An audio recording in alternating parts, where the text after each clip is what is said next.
Bhopal road पर समाजसेवी मनीष चौधरी के ऑफिस पर नेताजी सुभाष चंद्र बोस की जयंती बड़े हर्षोल्लास के साथ मनाई गई। जनपद मुजफ्फरनगर की भोपाल रोड पर समाजसेवी मनीष चौधरी के ऑफिस पर आजाद हिंद फौज के संस्थापक नेताजी सुभाष चंद्र बोस की 125वीं जयंती हर्षोल्लास के साथ मनाई गई। इस अवसर पर नेताजी सुभाष चंद्र बोस जी के चित्र पर प्रमुख समाजसेवी मनीष चौधरी द्वारा पुष्प अर्पित कर श्रद्धांजलि दी गई। इस अवसर पर समाजसेवी मनीष चौधरी ने कहा कि नेताजी सुभाष चंद्र बोस के साहस और पराक्रम ने भारतीय स्वतंत्रता संग्राम को नई शक्ति प्रदान की। उन्होंने विपरीत परिस्थितियों में अपने करिश्माई नेतृत्व से देश की युवा शक्ति को संगठित किया। संपूर्ण राष्ट्र नेताजी के पराक्रम और अविरल संघर्ष के लिए सदैव ऋणी रहेगा। तुम मुझे खून दो, मैं तुम्हें आजादी दूंगा का नारा देने वाले, जिसने आजादी की लड़ाई में भाग ले रहे करोड़ों लोगों के अंदर देश की भक्ति का नया जोश फूंक दिया था।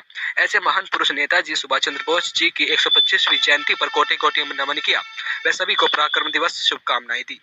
आज एक ऐसे व्यक्ति का जन्मदिन है जो कि हमारे देश के लिए एक गौरव का इतिहास में उनका नाम भी है और हमेशा चलता भी रहेगा। श्री सुभाष चंद्र बोस जी, जिन्होंने बाल्यकाल से ही अपने देश की सेवा भी की है और बढ़ चढ़कर उसमें कहीं ना कहीं ब्रिटिश काल की जो सरकार थी, जो कि अंग्रेज यहाँ पर लंबे समय तक यहाँ पर हिंदुस्तान पर राज करते रहे, तो उन्होंने अपनी एक आजाद हिंद फौज बना करके एक ऐसा स्थापना पूरे देश क्या पूरे विश्व में की अपने भारतीयों की।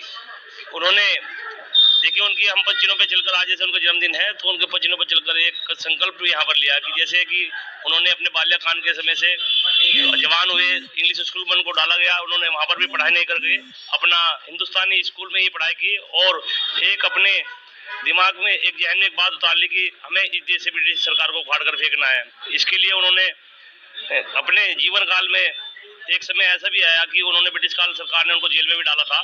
तो जेल में डालने के बाद उन्होंने एक चेतावनी ब्रिटिश सरकार को देते हुए बोला था कि अगर तुमने मुझे जेल के अंदर इस तरह से डाला रखा तो मैं अनशन पर बैठूंगा और इस देश में तुम्हें यहाँ से उखाड़ फेंकूंगा।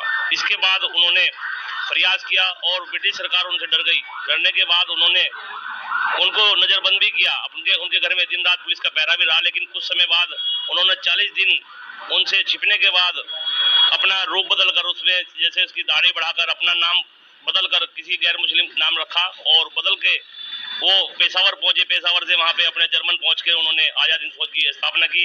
इसके लिए हम उनको बधाई देते हैं और अपने युवा पीढ़ी से एक संदेश देना चाहते हैं कि समाज में चंद्र बोस जैसे अगर व्यक्ति इस देश में ना होते, शायद आज हम भी गुलाम भी होते। जय श्री राम, जय भारत।